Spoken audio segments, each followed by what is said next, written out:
अगले 3 महीने में पाकिस्तान में इलेक्शन होगा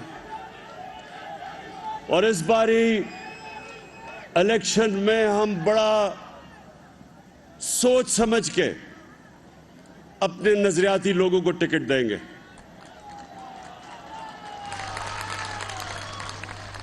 हमारे से माजी में गलतियां हुई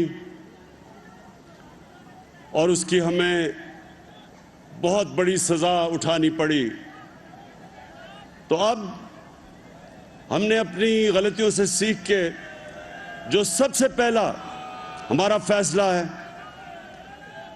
कि हमने टिकट्स देने हैं बड़े सोच समझ के।